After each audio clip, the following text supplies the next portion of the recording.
দেশবাসী ইলিশ পাবে না আর বিদেশে রপ্তানি হবে, এটা হতে পারে না। আগে দেশকে গুরুত্ব দিতে হবে, এরপর রপ্তানি হবে। দেশের মানুষ যাতে ইলিশ মাছ পায় এবং দাম কমে সেই উদ্যোগ নেওয়া হবে। মৎস্য ও প্রাণী সম্পদ উপদেষ্টা ফরিদা আক্তারের এমন বক্তব্য প্রশংসিত হয়েছিল বাংলাদেশের মানুষের কাছে। কিন্তু ১.৫ মাসের মাথায় নিজেদের অবস্থান পাল্টে স্বৈরাচারী শেখ হাসিনার পথেই হাঁটল অন্তর্বর্তী সরকার। আসন্ন দুর্গাপূজা উপলক্ষে ভারতে ৩,০০০ টন ইলিশ মাছ রপ্তানির সিদ্ধান্ত নিয়েছে ড. ইউনূসের সরকার। ভারতে ইলিশ মাছ রপ্তানির অনুমতি দিয়ে ২১ সেপ্টেম্বর শনিবার বাণিজ্য মন্ত্রণালয় থেকে একটি বিজ্ঞপ্তি প্রকাশ করা হয়েছে। বাণিজ্য মন্ত্রণালয়ের রপ্তানি ২ শাখা থেকে এই বিজ্ঞপ্তি দেয়া হয়।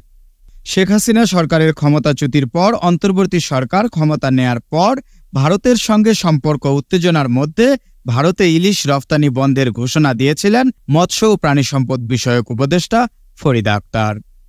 তবে ১.৫ মাসের মাথায় সেই অবস্থান থেকে সরে এলো সরকার। মৎস্য উপদেষ্টা আরও বলেছিলেন, আগের সরকার দুর্গাপূজার সময় নিষেধাজ্ঞা তুলে দিত, তারা এটাকে উপহার বলতো। এইবার আমি মনে করি না আমাদের উপহার দেওয়ার দরকার আছে, কারণ ভারতে প্রচুর পরিমাণে রপ্তানির অনুমতি দিলে আমাদের লোকেরা মাছ খেতে পারবে না।